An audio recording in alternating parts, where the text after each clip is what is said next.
Doctor শাখাত হোসেন শান্ত, আমি আপনার কাছে আসবো। আমরা যে ট্রেন্ডটা দেখে এসেছি নির্বাচনের আগে, আমরা আশা করেছিলাম নির্বাচনের পরে একটু কমে যাবে বা থেমে যাবে।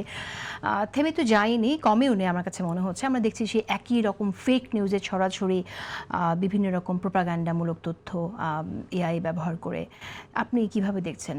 সম্প্রতি আমরা দেখলাম যে জাইমা রহমানকে নিয়েও এ ধরনের মিথ্যা তথ্য ছড়ানো হচ্ছে, এক ধরনের নোংরামি আমরা দেখছি।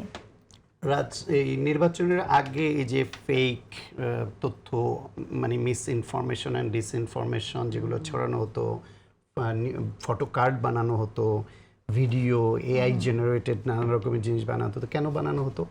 প্রতিপক্ষকে ঘায়েল করবার জন্য। কেন সেটা ঘায়েল কেন করতে হবে? কারণ তার চরিত্র হনন করে আমার জিততে হবে। এইটা একটা অসুস্থ প্রতিযোগিতা।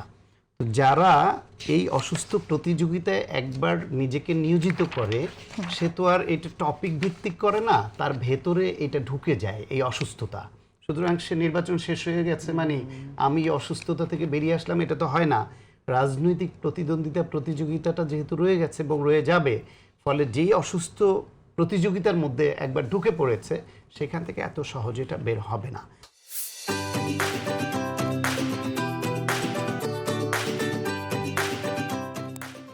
আমার মনে হয় আমাদের এখানে আমরা এই যে নানান রকমের স্বাধীনতা নিয়ে অনেক কথা বলি এবং অনেক আইনের বিরুদ্ধে অনেক কথা বলি, এইসব বিষয়ে যথাযথ আইন এবং আইনের প্রয়োগটা দরকার, যাতে অন্যায়ভাবে কেউ কারো চরিত্র হনন করতে না পারে, মিথ্যা বয়ান তৈরি করতে না পারে এবং একজনকে নিয়ে যা খুশি তাই বানাতে না পারে। বিদেশে বসে থাকলাম আর ভিডিও বানাইলাম আর ভিউয়ার দিয়ে ইনকাম করলাম, কিন্তু দেশে এই দেশের একজন মানুষের যে কত বড় ক্ষতি হয়ে গেল ওটা সে ভাবলো না, এবং সে তো ধরা ছোঁয়ার বাইরে বিদেশ থেকে বসে করে যাচ্ছে। আবার বাংলাদেশে বসেও অনেকে করছে, করার পরে তার বিরুদ্ধে ব্যবস্থা নিতে গেলে বলা হবে এই বাক স্বাধীনতার জন্যই কি আমরা 24 পেয়েছিলাম, মানে অ্যাজ ইফ 24 আমাদের সবকিছু করার অধিকার দিয়ে দিয়েছে। সবকিছুর একটা সীমারেখা তো থাকা দরকার, স্বাধীনতারও তো একটা সীমারেখা আছে, যে আপনি ততক্ষণই স্বাধীন যতক্ষণ আপনার এই স্বাধীনতা চর্চার কারণে অন্য আরেকজন অন্যায়ভাবে ক্ষতিগ্রস্ত না হয়ে পড়ে, অন্যের স্বাধীনতা খর্ব না হয়ে পড়ে। স্বাধীনতার লিমিট তো এই পর্যন্ত। স্বাধীনতা তো মানে এমন অবারিত বিষয় না যা খুশি তাই করতে পারি।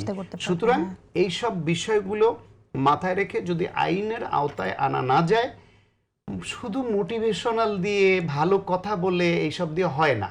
একটা দল যাদের নিয়ে একটু কথা বলছিলাম, ধর্মের নাম নিয়ে রাজনীতি করে।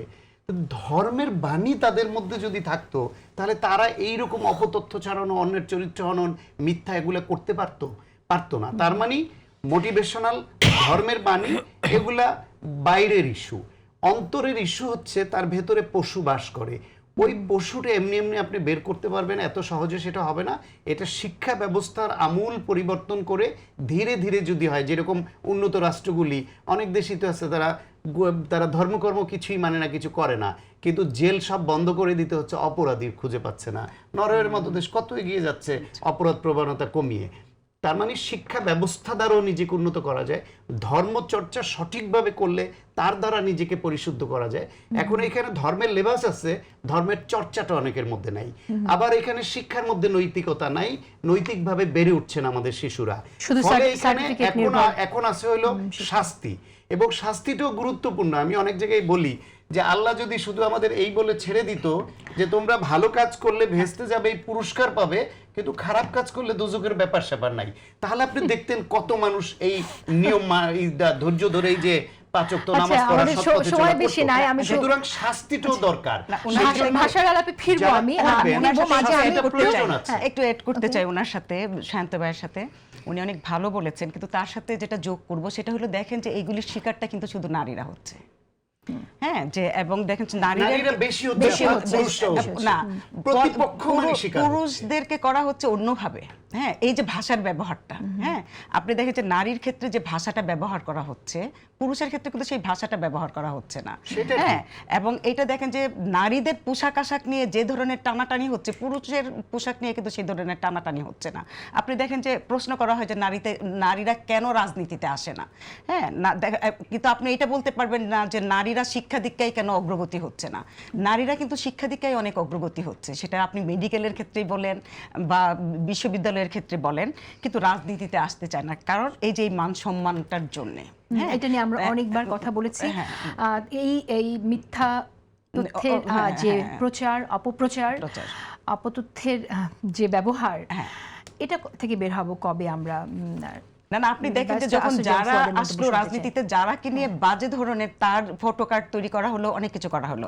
এখন দেখেন জাইমা বাংলাদেশের একটা মানে এখন একটা কি বলবো যে সে একটা মধ্যমণি হয়ে আছে। হ্যাঁ, এখন মনে হচ্ছে যে ওকে দমানোর জন্য এইরকম একটা কিছু করা দরকার। হ্যাঁ, তো এইগুলি তো আসলে আমাদের দেশকেও ভালোভাবে রিপ্রেজেন্ট করে না। হ্যাঁ, যে আমাদের যে কালচার, শুধু জাইমা নারী বলে না, জাইমাকে যারা ভবিষ্যৎ রাজনৈতিক প্রতিপক্ষ হিসেবে আগামী চিহ্নিত করে ফেলেছে, তারা মিথ্যা তথ্য দিয়ে জাইমাকে আগেই ডিস্ট্রয় করার চেষ্টা করছে।